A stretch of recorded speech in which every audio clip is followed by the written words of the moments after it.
Hi, everyone. Jen, Managing Director, AMA.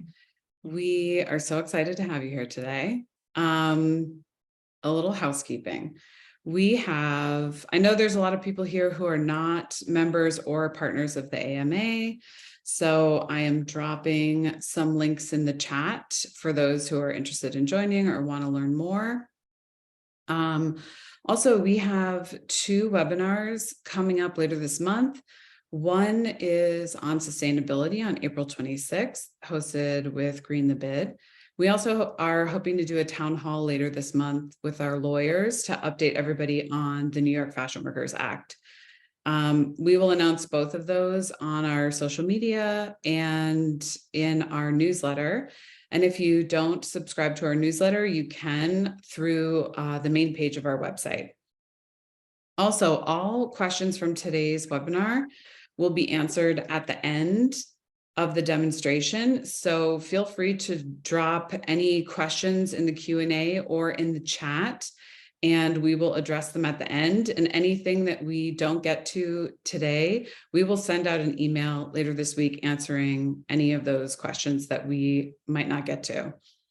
And first up today is our Director of Programming, Pat Bates. Thanks, Jen. Great to be here. And I'm excited to introduce you to these 2 great guys. Joe Naylor, founder, president, and CEO of ImageRights. Joe's career spans more than 30 years in the design, development, operations, sales, and marketing of communications and internet-based businesses, working at companies such as efax.com, J2 Global Communications, and Web Messenger. In 2008, Joe began collaborating with professional photographer Ted VanCleave on solutions to the challenges that commercial photographers, photo agencies, and publishers face with respect to online copyright protection. And in 2009, the 2 founded ImageRights International, Inc. Joe holds a BS in electrical engineering from the University of Texas at Austin and completed the program for leadership development at Harvard Business School. He is a member at large of the Digital Media Licensing Association's executive board and currently serves as both treasurer and chair of the Nominations and Elections Committee. Ted VanCleave, founder, EVP of ImageRights. Ted is a business development specialist and photographer. In 2008, while living in Los Angeles, Ted found his iconic photos of the Hollywood sign being used by a major media company, an accounting firm, and even an attorney, all without a license or permission. Frustrated by the inability to recover lost licensing fees, he teamed with friend and former coworker Joe Naylor to launch ImageRights. Drawing from his decades of business development experience working in Silicon Valley and later in San Francisco at the inception of the World Wide Web, he helped build ImageRights into the largest and longest established service of its kind. Amazing. And now I'll turn it over to Joe. Thank you. Thanks, Pat. Thanks, Jen. I really appreciate the introductions there. And to everybody, thank you for taking time out of your busy day to join us and to hear a little bit more about ImageRights and what we do and what we can do for you and help you get paid for your work. So I'm just going to share my screen.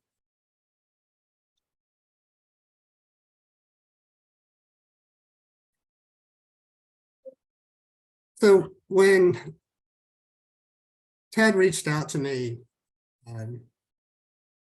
gosh, it's been over 15 years now, and he had just launched his own website, licensing his own photographs. He immediately found infringements of his work and just felt like it was getting out of control. And so he asked if there was a way that we could actually launch a search service to help him monitor for use of his work. And you fast forward 15 years, having since launched the service in 2009, we now represent more than 25 million client images. We've registered over 1.25 million images with the US Copyright Office, both photographs and digital artwork, illustrations. And then most importantly, perhaps for the clients, we've brought in over $30 million in lost licensing fees on their behalf. And when we launched the service in 2009, you have to think about the time. It was before Google image search had even launched. And so we put together the service to look for photographs and images. And the immediate response from our clients was, okay, we thought we were getting infringed, but now we really see that we are, and the scale of it, it's almost a visceral impact on them once they saw the extent of the infringement. And so they, of course, came in and said, what can we do about it now? And so we started reaching out to these companies operating these websites, trying to negotiate license fees for the use and whatnot. And we very quickly realized that, without registration with the US Copyright Office, we didn't have a whole lot of leverage. We just had no recourse if we weren't able to resolve something directly. And so the way the business really formed, the way I look at it, it's really three legs on a stool: the discovery and the recovery and the copyright registration. They all work in tandem together, and that's what's enabling us to be as effective as we've become today on behalf of our clients. We'll start with the image search. So when we built it, the whole purpose of what we were trying to do was find infringements for our clients. And so to do this, and at the scale that we have to do it, when you consider the number of client images and the fact that there's over 1 billion images uploaded to the internet every day, we've deployed this infrastructure where we're running more than 1,800 servers crawling nonstop. We process more than 3 billion images online per year, analyzing them, analyzing the sites that they're on to identify potential uses or infringements. And the net of all that is every single day on average, we're finding almost 300,000 uses of our clients' images. And then when you think about Google and Google image search and how we might compare to them, you really have to consider what it is that is the mission for each of our companies. We have very different business objectives, arguably diametrically opposed. Whereas, Google, they want you to search, whether it's images or text or what have you. And ultimately, they want that to lead to you clicking through and generating ad revenues and so forth to drive their business model. That's not what we're trying to do. We're trying to find where your images are being used, and specifically on websites that are actually actionable, that you could do something about. And we ran a test back in 2016 now, and we found that of the 89% of the sightings that we reported, Google didn't report. And that's not to say that we find more images in Google, but it goes to the point that we are highly targeted, looking for your images in sites that Google has no interest in returning results for. They don't care if it's some embedded image on a commercial site, because if you click through, that's not going to generate ad revenue for them. And so as a result, it's critical, the algorithms that we built, because they're specifically designed to help you find where your stuff is being used. So how it works, when you upload your images to us, whether it's photographs, illustrations, what have you, we immediately start searching. We've implemented AI along every step of the pathway, from identifying which images of yours we should crawl next. We do a broad crawl with one algorithm to determine where all we can find the image. We then analyze, the AI analyzes the domains that come back where we found a match. And we determine, okay, is this a compelling domain? Is it in a country where we can pursue? And are we likely to find more images of yours and potentially other clients of ours? That is then passed over, the domains are passed over to our second crawler network that then does the deep dive into that domain. And we look at every single image on that domain and all the subdomains, and then compare that against all the client images. And that's how we really generate at a high efficiency rate sightings for you that would actually be worth your time to review, as those would be actionable. And so the way we do that is once we have the sightings back, we analyze them, we project the value of the group of sightings on the given website, utilizing information that we know about your images, the registration status, and so forth. And then we present those to you in the inbox. There's plenty of other folders with all the sightings we'll find, but we really want you staying focused on the inbox because those are the ones that, if they are in fact infringements, we're most likely to be able to pursue for you. Then using the platform, when you're reviewing the sightings, once you determine that a group of sightings or a given sighting is an infringement, you then submit that claim to us. We have AI once again that analyzes that claim submission. And in some cases, there's enough information about that sighting and that use that the AI can immediately present a recommendation back to you on whether or not we should pursue it. And you can click right there, yes or no. But for most cases, the AI makes a recommendation for our own human assessment team. They then go further research the site, more information about the company. We've already gathered all the information about registration status and so forth, which helps us determine, is this something we pursue through our in-house team directly, or might it be a good candidate to pass to one of our law firms that we work with? And we currently work with law firms throughout North America, most of Western Europe and Australia. Those are the areas where we're most effective. What really feeds into the valuation of these sightings and ultimately the claims, of course, is the registration status, especially with the claims here in the US. And so that's why registration is such a key component of this. We make it very simple. You register directly through your ImageRights account. We've simplified the online form.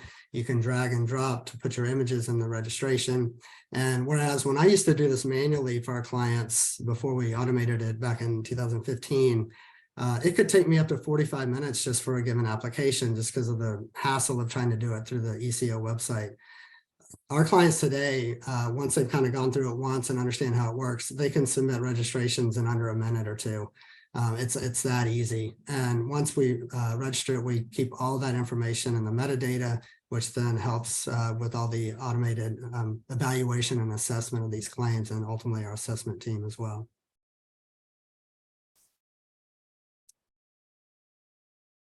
Then when we pursue claims directly, we've done a lot of things, frankly, to make it easier for the infringers to pay as well. So we basically will send out automated emails, we'll send letters, and make phone calls if we have the phone numbers. It's important to us, and it's always been a massive priority for us. It's our reputation and how we approach the other party. While our clients do license checks and check for permission, you never know if maybe it was licensed under a different name or not. So we always approach it in a way that, hey, this is what we've got. If you have a license in place, please let us know. Otherwise, let's get this resolved.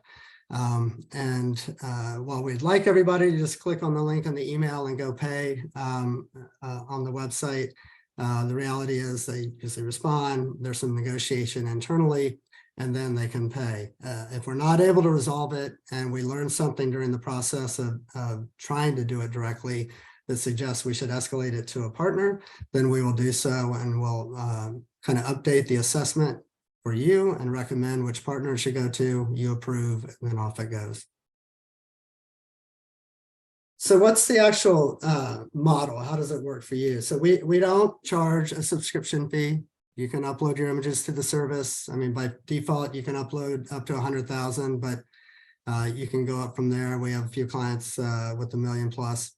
And importantly, when you do submit a claim and we do pursue it, we cover any, or we front any of the out-of-pocket costs. Let's say it does go to a legal partner and they need to file the complaint, and there's a service process fee, etc. We will front those costs. If we find a slew of infringements for you, we don't want you not submitting or not pursuing a claim because you're concerned about any costs. So we handle that for you up front. Then once a case is resolved, let's say we do it directly, So there are no external costs, then it's just a 50-50 split of the settlement amount. If it does go to an attorney and there are out-of-pocket costs, the attorney will take their fee. We will back out any of the out-of-pocket costs, and then we split what we call the net recovery revenue 50-50. If for some reason the legal partner is not able to settle, which fortunately is fairly rare, but if they're not able to settle, then ImageRights does not pass along a bill to you for any of those out-of-pocket costs. We'll actually eat the loss on that.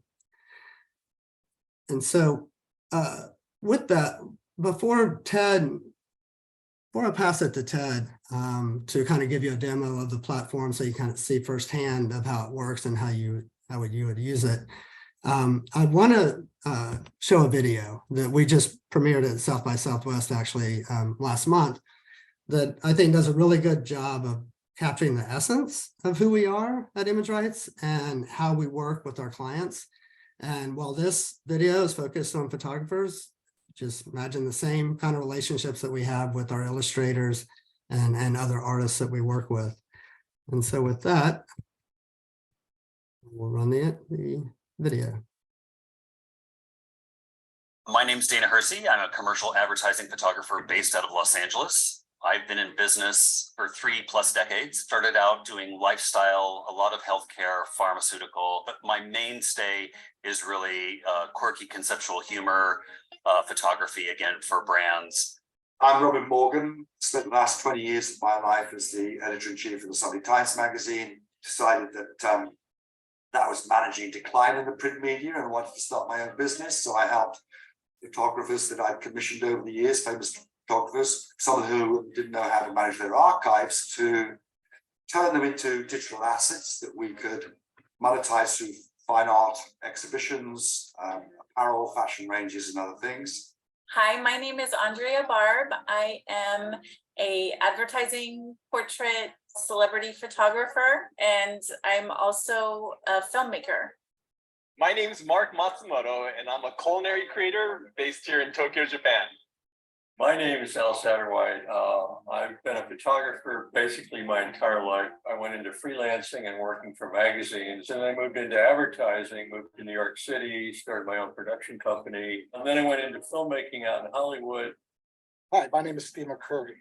I have been photographing for 40 or 50 years. I travel around the world and photograph people, cultures, and document the world that we live in. Copyright infringement is a big issue because there's not only just the moral component of, ripping off somebody else's work, but it's also, hurts me as a creator. I'm not like a big movie studio or TV company.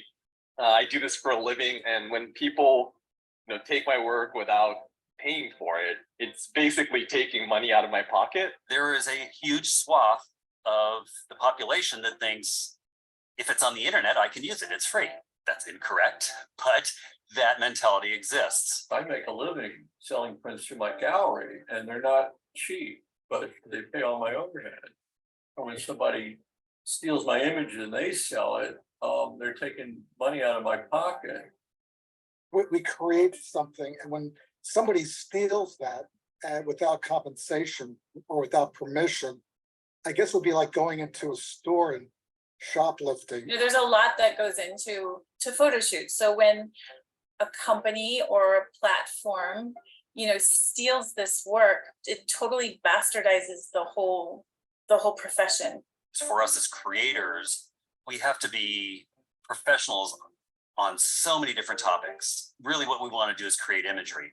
We don't want to get bogged down in legal situations or paperwork, just the back end maintenance. It's not what we want to do. I found out about ImageRights from a photographer friend, and I, logged on and I was like, oh my God, this is incredible. This is crazy. When I found out about ImageRights and found out that they have, a spider that crawls the internet and looks for cases of infringement, that in of itself was super helpful for me. But then they also, have a process around that to recover some of those lost licensing fees, as well as, get those images taken down. I mean, they have access to legal firms basically around the world. The fact that they're crawling the web to find these iterations of my images. I don't have the bandwidth for that at all. So this is just a pure service to me, which is fantastic. Obviously, they have the automated tools to go out there and find the cases of infringement, but there's also people behind it. Well, when I have a question about ImageRights, I can contact Joe directly. You know, it's basically building a relationship with someone and someone who's in my corner because they understand who I am and what I do. I'm always recommending ImageRights. I remember when I found them, like I was telling everybody, I was telling photo agents, reps. Would I recommend ImageRights to other IP holders and professionals? Well, the short answer to that is I've been doing it for 7 years. It's a efficient, respectful, and productive relationship that takes an awful lot of weight off my shoulders and allows me to concentrate on my business. Hi, I'm Ted VanCleave. I'm the co-founder of ImageRights. I'm also a photographer. My background is photography and art. I like to shoot the mid-century 1960s architecture, and I also got permission to shoot the Hollywood sign. I had some iconic shots of the Hollywood sign. After I put them up on my website, sent out some press releases with my images, it turns out I started seeing them in other places. Not only did I find them, but so did my friends. First off, I get a little flattered, but then I get really angry because, you know, this impacts my income and my creativity and what I'm doing with these images. Most photographers, we're a one-person organization. We do everything. We haul our equipment, we make the shoots, we set the appointments, we do the editing, and so on and so forth. And there was really no time in my life for me to be chasing down people who were stealing my images and using them without permissions or license. I thought about it some more, and I remembered working with Joe Naylor, who's the ImageRights president and CEO. We worked together years ago in Silicon Valley, and we were close friends. I reached out to Joe and told him I think there's an opportunity here to help other photographers and help the industry as a whole. After looking at all the different avenues, we decided to launch ImageRights, and we incorporated in 2009. At ImageRights, we have a lot of photographers. They've been with us for many, many years. And the reason why is that we build these personal relationships with them because they're not just a client, we're partners together in this. We're not like a regular service and that you just buy something from us. If you're a pro photographer and your images are being used without your permission or license, look us up, imagerights.com, or give us a call or send us an email, and we'll be happy to give you a demonstration of our products. Thanks.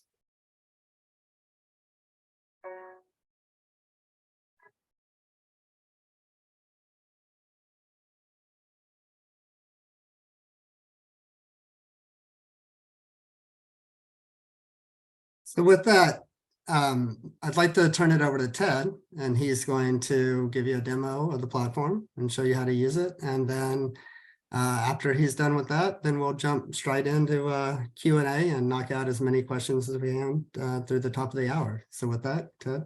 All right, thanks, Joe. Do screen share here. So first off, we really appreciate you taking the time to be with us here today. We want to cover a lot of ground in a short period of time. I'm going to show a demo of the platform. I'm going to go pretty fast. And so if you have questions that I can't answer, just put those in the Q&A or chat, and we'll try to get to all of those at the end of my demonstration. And if we can't get to them then, we'll send them out in an email, as Jen said earlier, a few days after this. So without further ado, the first thing you want to do is you open an account, and we've provided you a link. I believe on the webinar, or Joe can put it into chat, and you would hit sign up, and you can just sign up for an account. It's no charge, as Joe mentioned earlier. There's no monthly or annual fee for that. When you sign in, click on the sign in, and this is my account, my demo account, one of my accounts with ImageRights. And what you'll see here first is the dashboard. We have extensive technology on the back end, but we know that every client of ours is short on time. And so we try to make it as easy and quick as possible to go through and look at your images and file claims and do copyright registrations. That's very important. And we've done everything we can to save you time. The first thing is we put a to-do list for you to see what you need to do, actionable items. I need to approve 4 recommended claims, and I'll show you that in a moment. And it says I have to review 42 sightings in my inbox. Down below that, we give a recap of cases. Those 4 that are recommended for recovery, that's the same that are listed above. I'll show you those later. And then, and for this account, ImageRights has won and paid 39 cases on my behalf. First thing you do is you go to images at the top and you upload images. It's extremely easy. Every account by default has the ability to put 100,000 images in. But as Joe mentioned, if you have more, let us know. There's no additional charge to add more images more than 100,000. Most people use the upload new image set button here. This is a web browser upload. And when you click on that, you just put in a name for your folder and you can put additional comments in there. And we'll just say test and create new. And then here we tell you the size of images we want. Ideally 1200 pixels on the shortest side are on the longest side. No, on the shortest side, I'm sorry. 1200 pixels is the smallest we want. You can go up to 25 megapixels. Our system automatically resizes them for you. But that'll show up here. Then you would just choose your images to upload. When you click on that, it's going to take you to your folders and your hard drive, and you can choose which images to upload. Those images will upload in the background. And once they're uploaded, then you'll see they're in these folders. These have some older accounts in them. So these were published in 2016 set 1. There's 371 images. When did I upload them? And then you can add to the right of that. You can always add additional images to this account if you wanted to, excuse me, to this folder. We do have the ability to upload through an FTP, which I'll show you in a minute. Or if you have a huge amount of images, you can also use our API. Most people use the web browser and some use the FTP. It's up to you. We give you all the options you need. I'm going to click on this particular folder here. It's 371 images, you can see. And you'll see all of the images here. There's multiple pages of those. We give you actionable items up here. You can select all and delete it. You can select all and move it. You can download, delete. There's all types of different things you can do here. I will show you that for each image, you can enlarge it here. You see the green circle with an R. That's the registration insignia, of course. If it's green, that means that the image has been registered with the Copyright Office and the registration certificate has been issued. So we know and you know at a glance that it's a registered image. If that circle R is blue, it means that the registration has been filed, but the Copyright Office has not issued the certificate yet. And if it's white, R, circle R, that means that as far as we know, it has not been registered and you haven't filed for registration. So that's just at a glance there. It is easy to register your images. I'll show you those in just a moment. We'll go to registration. The next thing we're going to do is look at sightings. Once you upload your images to our site, our crawlers are running 24 hours a day, 7 days a week. As Joe showed you in the slideshow, we have over 1,850 crawlers going 24 hours a day, 7 days a week. We pull in more than 8 million images a day, and we're matching to our client images over 288,000 per day. It's pretty amazing technology. When we find matches for your images, which could be, we might find those matches within hours of you uploading. It could be a week or two. It actually could be a month or two. It just depends on how widely distributed they are, how many images you have in our system, where they're located, and so on and so forth. What you see here, this is your sightings inbox. In this case, this is my sightings inbox. You see this little green exclamation point. That means that I haven't looked at these yet. This is a brand new sighting. To the left, these are my particular images, in this case, the Hollywood sign. And on the right column, these are the images that we found. In this case, these are exact matches. Up above, we show where they were found. In this case, they're on the Hollywood Sign Trust website. This is the file name, the JPEG name for this image. When did we find it? February 25th, 2023. This is where it's stored. I'm going to click on that. And this is where it's displayed. Well, I'm going to go down here for, I'm going to do this one. This is where it shows where it's displayed. So the stored means that almost every time somebody uses an image of yours, whether it's an an infringement or it's an authorized use. They'll put it on their server, but the public can't see it. It's just stored there.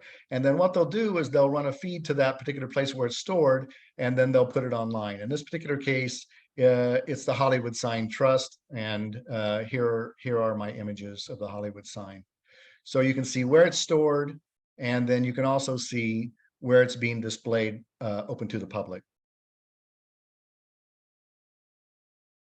Scrolling on down, we have amazing technology that can find images, even if they've been reversed, if the color stripped out of them, color added to them, if they're part of a collage, if they have been cropped in a big manner, if they have images over them or text overlays. So here's an example, this image, and it's in a collage.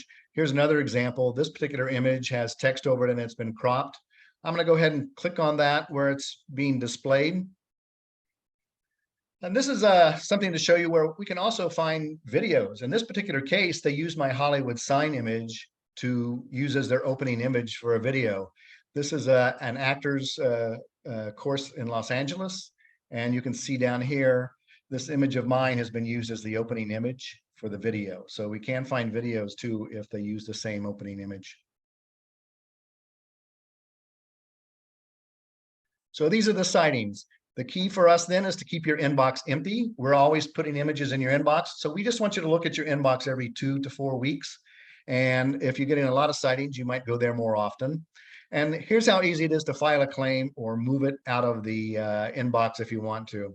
So if you, let's say these particular images right here were an infringement, I would click in the upper left corner. It's going to choose both of those images that are at the waterandpower.org, this particular URL. Down below, you can click submit image and just follow the prompts, and it'll automatically file a claim to us. And that's all you have to do. To the right of that is a drop-up menu. If it was an authorized use or some other thing, you can put it in, you can move them into the authorized use folder, blogging platforms, photo agencies, all these are default folders that we create for you. You can also create 4 of your own custom folders, which you might see some to the right there. When you do submit a claim to us, what happens is that we automatically have a case created on the back end, and it's sent to our assessment team. We have a team that goes through and assesses the claim. We want to make sure that if it looks like it's in a US website, that it's actually in the US, because a lot of people have websites that look like they're in the US, but they might be in a different country where we can't do recoveries. As Joe mentioned earlier, the area where we perform recoveries is North America, which is Canada, Mexico, and the US, Western Europe, and Australia. Outside of those areas, we don't do recoveries, but we do find sightings for them from time to time. As Joe mentioned also, we have a lot of AI, artificial intelligence. Before it was even popular, we were doing it with the algorithms that we have here, is that we keep your inbox as clean as possible. We put the most valuable images at the top, the most valuable sightings that we have at the top of your inbox, and the lower value ones at the bottom of your inbox, towards the end of your inbox.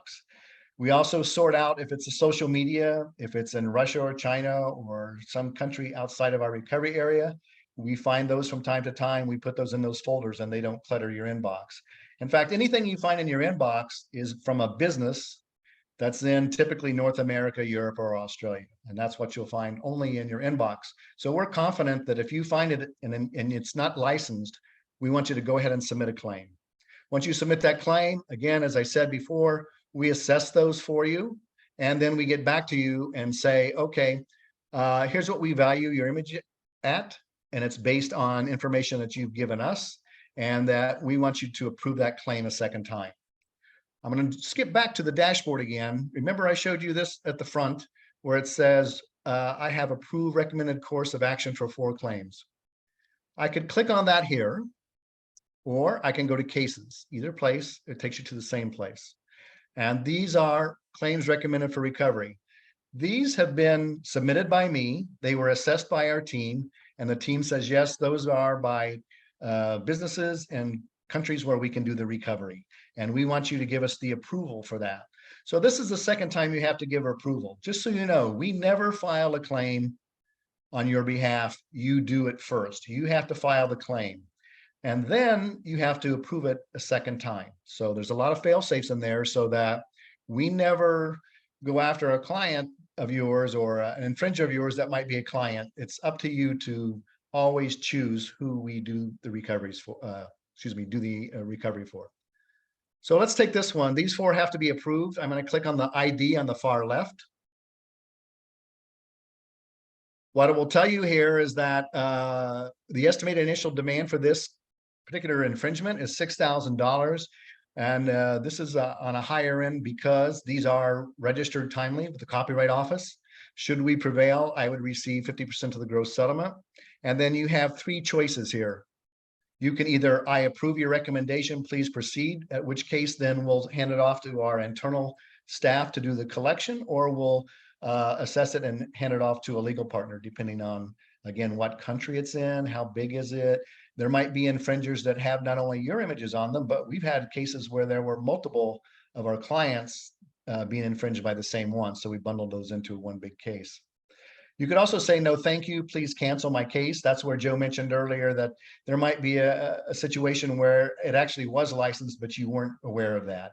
And so you can cancel the case right here, and we will not move forward with it. We'll just close the case for you. That's your second fail safe there. And the third one is, I'm not sure. I have some questions to ask before I can make a decision. And then in that particular case, click that. A little window will pop up down below, and you can type in your question and it'll go to our team. Our team will then reply to you here, and you'll get an email letting you know that you have a reply to your questions. So that's it. You go upload your images. You go to sightings. If there's claims, you file the claims. Once we assess it, it goes to cases, and then you can approve those. And then there are 2 other areas to cover. One is USCO registration. This is a huge, important part of our business, and it's important for all of our clients and for all of you out there. Most people do not register their images on a regular basis, and one reason why, as Joe mentioned earlier, it's extremely difficult at the USCO office to register your images. The language is a bit arcane. It doesn't always apply to photographers or illustrators. And so we set up a simple, easy way to register your images. It's very quick and simple. Not only is it quick and simple to register through us, but Joe and other staff members can go through and review those. We have a human review after you register, file your registration, to make sure that it's correct before we send it to the Copyright Office. So that's very important too. And along the way, once you are registering your images, if you have any questions, you can pause that and ask us a question. So I'm going to click on registration. So here at the registration, we have 2 things. These are incomplete registrations. You can start a registration and then you can go back to it later and complete it. These are the registration certificates. Before I show you how to do a registration, I'm going to show you this real quick. When a registration has been completed here, it goes to the Copyright Office. Then when the registration has been approved, it actually goes back to our corporate office. It's mailed to our corporate office in Boston. There we scan the image into our system, and then we mail the original certificate to you in your name, of course. And so then we keep all those on file for you. This is a PDF file of one of my registrations. And this will pop up and it'll show you the actual registration. And this is important so that we don't have to come back to you at some point on a case 2 or 3 years later asking you to find the registration certificate. So this is the registration certificate here from the Copyright Office. We keep those on file. We also create a separate registration certificate for you. It's our own internal certificate. It's you can get it as a PDF file or a CSV file. And this is embedded in the blockchain, Bitcoin blockchain. And so we have the registration number, but we also have further proof that you registered it at the time that you said you did. And we also have thumbnails along with the file names of the images that you registered. When you register through the Copyright Office, they only put the file names of the images on the registration. They don't have thumbnails. So I found this for older cases to go back and look at these thumbnails. It's much easier for me to try to find them with a thumbnail than to go through and look at the image name. There are 2 ways that you can file registration. You can go up to USCO registration, and then you can scroll down the page and we tell you how here, and you just follow the rules and prompts. What I like to do is I like to go into images, and I put all my images in a folder so that I can register them all at one time. You can register up to 700. If you're a photographer, let me step back. If you're a photographer, you can register up to 750 images at one time if they're published in the same year, or if they're unpublished, they can be in multiple years, created in multiple years. If you're an illustrator or a cartoonist or a 2D artist, painter, you can register one at a time, and our system allows for that. So I put all of my images that I want to register at one time in a folder. And then when I want to register all of these, you click on that folder. Then I do a select all. And when you look at the images here, when I hit select all, they'll have a blue frame around them. And then you go up to register, create new. And then again, you just follow the prompts. You put in the title of the work, the year it was completed. I like to always register mine published in the same year, but you could also do unpublished. If they're photographed, you click here. If you're an illustrator or a 2D artist, which would be painters, cartoonists, and so on, you click here. This information is often pre-populated once you open an account, and then you just follow the steps. I'm not going to go through all those today, but we can walk you through that at any time when we do a personalized demo. You can also save it incomplete and go back to it later, and you can delete it. So that's how the registration works. It's a simple process. Again, once you've completed that information, we do a human review. If everything's okay, we electronically submit that to the Copyright Office. And typically, because we submit so many claims to them and our claims have such a minor rejection rate, I think only 1% come back and ask a question, that typically we'll get those back in about 2 months for you, the registration certificates. Last thing, well, not quite last thing, almost, submit a claim. Sometimes you might find the sightings on your own, not through our system, but some friends might show it to you or you might find them. And if you do, you can submit a claim manually. And this will tell you how to do that. I'm not going to go through that now, but it's very, very simple. We have a 4-step process. All you have to do is follow that and submit your claims to us manually. And then we'll take those claims on for you. Over to the right, minor couple quick things, and when we're done here, this is my account. This is where you would put in your information, your address, and so on. We would ask that you upload also your W-9 information or other information if you're in a different country. This is also where you can enable FTP. It becomes unenabled if you click the button besides the FTP upload. We automatically give you your own information. This is just for you to use. And that automatically then puts it into your account. We also have whitelists, domain whitelist. So let's say that you have your own website. I do, tedvancleave.com. I don't want our crawlers to put all of my images from my website into my inbox. It's just a waste of time.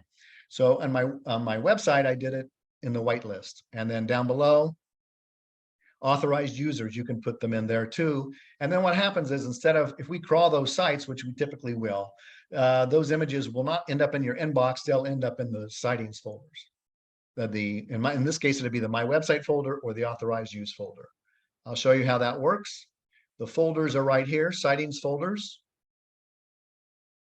Now, when we have sightings for you, you're going to have a lot more sightings than our what we call actionable items, actionable infringements.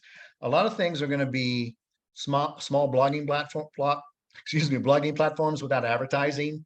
It could be a photo agency that you work with. It could be a social media site.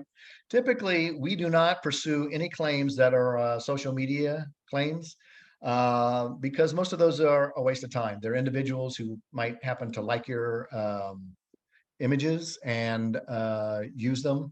But if it is a business that's using your image, we don't care if it's on Facebook or Instagram or Pinterest or anywhere else. If there is a business that's using your image, or a celebrity, if you're a celebrity photographer and they're using it without a license, those are pursuable claims. We never erase these. You can see here, I have over almost 7,000 sightings in my social media. I have almost 7,000 sightings in my outside recovery area, Russia, China, South America, and places like that. Our crawlers, our spiders, are all pointed at North America and Europe and Australia. However, they do follow links from the sites that we visit, and then that takes us off and out into the social media sites and into the outside the recovery area. So that's why you'll find those. So these are your other folders. I said earlier, if you put it in a whitelist and it goes to the authorized use folder, that would be here. And then there's also my websites. And again, last but not least, you can create your own you can create your own whitelist here. So that's just about everything. As I said, we covered a lot of ground here today. And so I think at this point, we'll turn it back over to Jen for some answers and questions. But also, again, if we can't answer your question today, you'll get it in an email. And if you would like a personalized demonstration, we're open to do that for everybody at any time. And so you can ask for your own demonstration in the future. So Jen, take it away. Thanks, guys. That was very thorough. We have 3 questions, but also one that was emailed into me. So Joe and Ted, do you have any plans to search NFT sites if you don't already? Yeah, so we actually have done a number of tests searching NFT marketplaces like OpenSea and others. The reality is that there's massive volumes of images on those sites having been minted as NFTs, and therefore they're marketing them. But the vast majority of those have been, digital artworks, native digital imagery, and not photos. And so we found very few of our own clients' images on these sites, to the point where we've determined that until something changes, it doesn't really justify the resource expense of crawling those platforms. Got it. Here is, if images are also on stock sites, are you able to decipher whether or not the image was paid for or not? So I think what's being asked is, if you license through a stock agency and we find a use, can we determine whether or not it was paid for? If that is the question, the answer is we're not in the position to be able to determine that. You as the photographer would be. And so you would check your sales records with that photo agency, try to determine if there was a license for that use. And if there's not, then we could potentially pursue it for you. This is a question. Kindly detail the relevant copyright registration fees. Yeah, so for photographs, if it's a group of photographs, which is the most common that we do, you can register up to $750, as Ted had mentioned, and the ECO filing fee is $55, and then we charge $34 on top of that, so $89. And so that's for the administration of it. It's for processing the certificate, and then also kind of capturing all the data around the registration and embedding that in the image within our system to help us better value potential claims that may occur involving those images. Great. Why does it take over 2 months from the time you receive payment from an infringer to pay the creator? So that used to be what we do. So our terms will say that we distribute within 2 months of the month that we receive payment in. At this point, at the beginning of this year, we actually send out the distributions every 2 weeks. Great. What is the average success rate and average licensing fee? So for claims that we pursue in-house, the average fee is about $1,500 per image. When we pursue through a legal partner in the US, I'll use the US numbers, that number jumps to about $15,000 per image on average. And the success rates through our direct channel are kind of around 40–50%. But when you go to a legal partner, the success rate's 85–90%. I will say also that it depends on whether it's registered timely, what country it's in. Many European countries have rules and laws that they're minor payouts. They're not nearly as much money as they are in the US. So those are all big factors. How much do you license them for? Do you license them through somebody else or not? There are a million factors And so it's hard to put an average, as Joe has done, on there for everybody, because every photographer will be different, and our team will work closely with you as you come on board. Our license and compliance team will ask for what do you license them for, where have you sold them, what's the value on them, to help establish the value, so that when we do go after collections on your behalf, we have that information in-house, and that helps us get the largest recovery possible, because that's in our best interest for all of us. Great. I do have one more question that was emailed to me yesterday. Are agencies getting involved in their artists' image rights? And if so, are they taking a commission if infringement money comes through? Or are their artists handling it separately on their own? Yeah, so it's a good question. We aren't working directly with any artist reps. We've been connected to photographers and illustrators through reps. And really, it kind of falls into two buckets. Either we work with the syndication agent who kind of manages the compliance component for their contributors, or we work directly with the photographer. And just because the photographer or the illustrator would have the direct access to whether it's been licensed or not, et cetera, that the rep may or may not have access to, or may not have the time to address that or manage that. And so that's generally how we kind of split the two types of clients that we work with. Great. This question, can you review the onboarding process? You want me to take that, Joe? Yeah, sure. So we'll provide a special link for you so that you can just hit the sign up button and sign up with us. I'll be notified. I'll reach out to you to do a demonstration with you again, to go through it if you need any help on uploading images or any of the things that we've covered today, in a little bit more depth and at your leisure. Then the license compliance team, I'll write a note to them to tell them that you're a new member, give them a little background, your website and information, what type of photographer or illustrator you are. They'll then reach out to you for the information to establish the value of your images based on what you sell them for, license them for, and so on and so forth. After that, then it's a matter of keeping an eye on your inbox for sightings that come in. Well, upload your images first, and then start filing claims or putting them into the authorized use folders or some of those other folders. It's really quite simple. Any questions that you have initially, Ted at ImageRights.com, I'm happy to help out, or contact at ImageRights.com. I can give you a hand first off. Once you start filing claims and working with us more, our license compliance team will take over that role. Thank you. Another question, are the individual file names included on the registration certificates?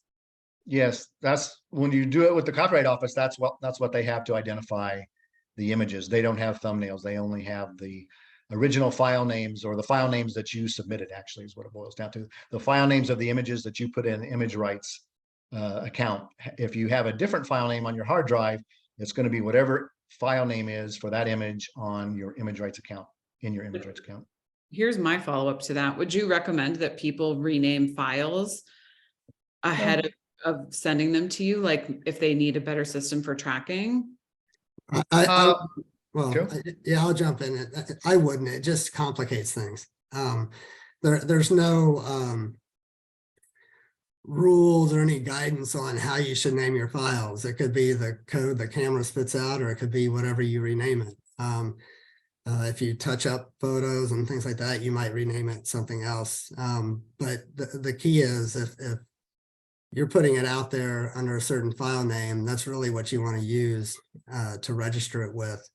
Because when we do find the infringement, it's much easier to refer back to the actual file name that's printed on the certificate in order to get through any obstacles the other party might be putting up. And then in the rare case that you have to search your hard drive for that image, it's extremely rare that we're ever challenged about, is that image really your image, type of a thing for our clients. But if you do, if the same file name is on the certificate, in the ImageRights account, and on your hard drive, it makes it easy for you to just track back and get those. But that's extremely rare. Got it. There's no more questions, but maybe one last question from me would be, who can utilize this service? I know we talked about this yesterday. our lead up, but what is considered a professional? Yeah, so, I mean, the clients that we have the most success with, it's those who are doing, commercial assignment shoots or work for brands. Maybe they're shooting, celebrities for the, spread in Vogue or something like that. Maybe they're high-end nature photographers or,